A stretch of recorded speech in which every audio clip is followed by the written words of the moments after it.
boy, slowly.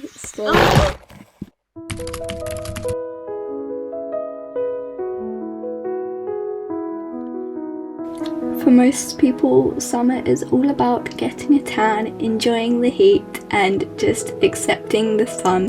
However, for equestrians, it is a completely different matter. We have a different way of finding fun by doing chores, paying for the vet fees, and spending time with our horses. I would be doing that this summer, but I decided that I'm going to help my friend with her horse. Everybody here meet P, short for Peapod.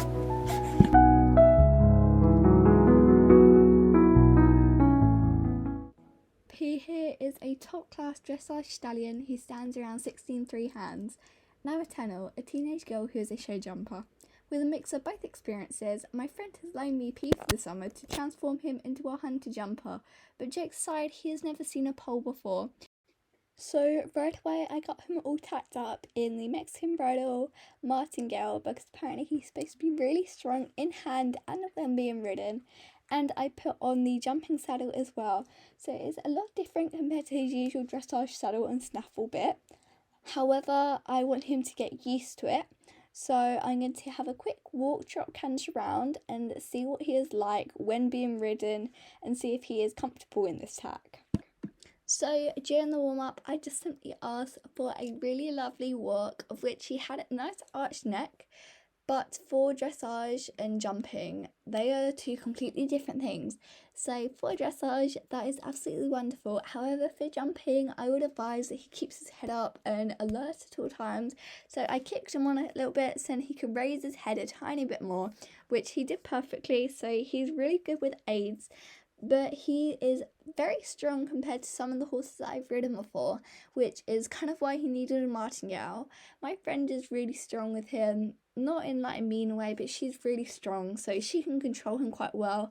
However, me being on the weaker side with some of my horses who aren't as strong as this, it was a little bit strange. Oh, there's Ethan as well. He's back there. He's going to wave. He usually waves. Oh, yeah.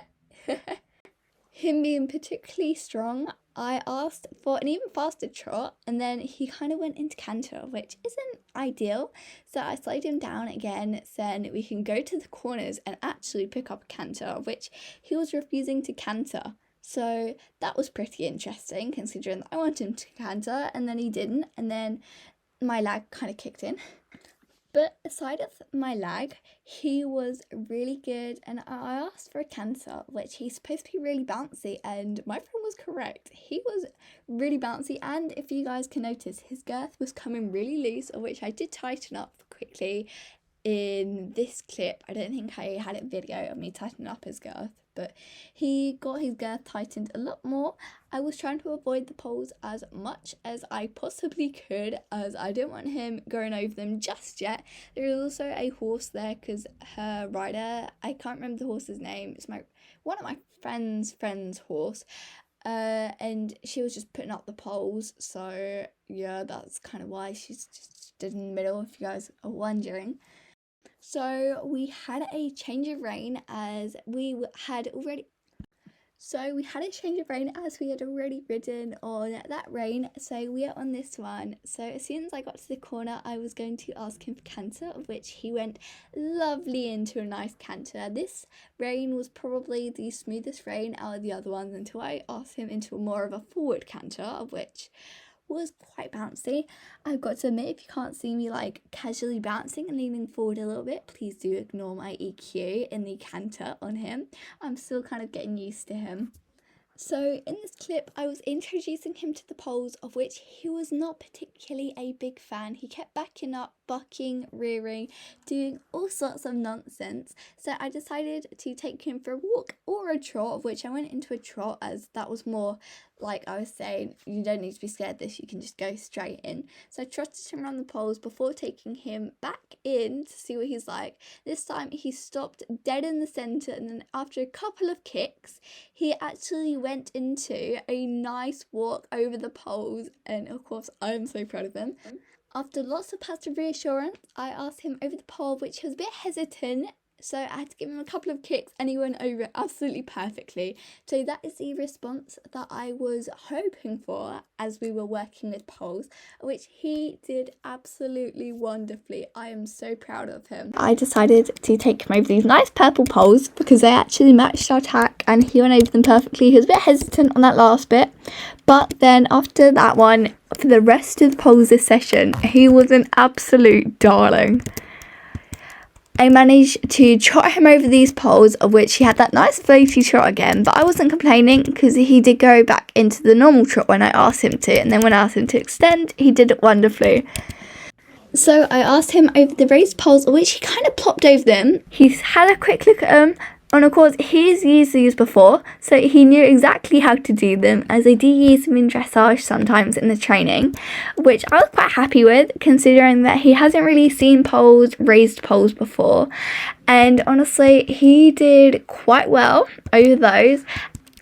Same as these orange poles, these ones are a little bit different as they weren't the usual raised poles, they were more trot poles, of which he got his legs kind of in a mix and it was a bit confusing, so I can't blame him for jumping over those. I am a pretty determined rider, so of course I kicked him on over them and he did amazing.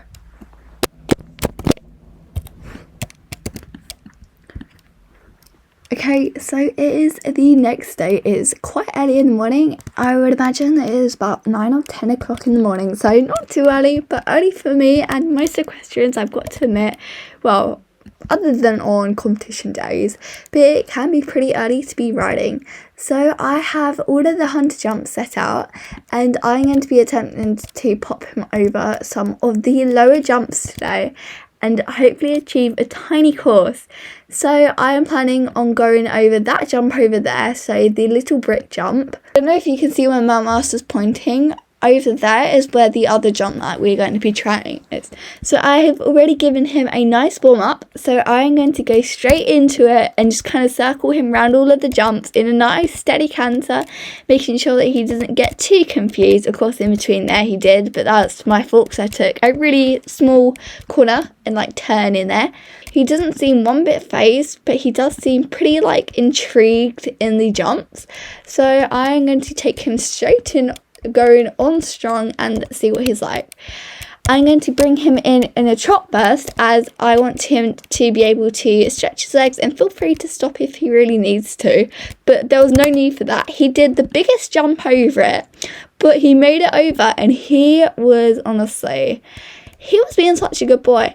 I would imagine that he would do a really big over jump, and it was. So my prediction was correct, but my other prediction where he would stop was wrong. I imagined him to probably refuse that jump and he didn't.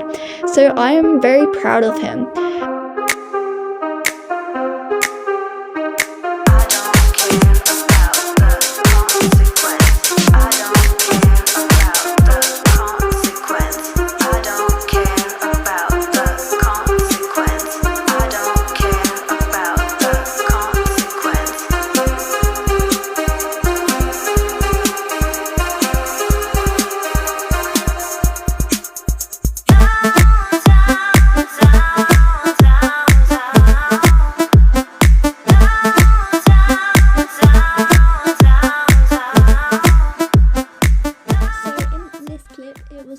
Completely. I went at a bad angle and he did refuse it, but that is okay of course. So I gave him lots of pats and then told him and myself not to be phased and just carry on jumping. So this is where things took the turn for the worst. I asked him over a jump that we'd already been over and he completely ditched me. Oh my god. I did record a bit more, but let's just say that my screen recording did not save. So I promise I'm not being lazy by not finishing it, but my screen recording is being really annoying and how the voiceover isn't working, so I need to voice it over on CapCut, and it's getting on my nerves so much right now. But anyways, so that is probably it for today's video. He is currently in his stables, which He was in his stables at least. He probably has escaped by now, or my friend might have taken him out. But anyways, thank you all so much for watching today's video. Make sure to leave a like and subscribe, and I'll see you all next time. Bye!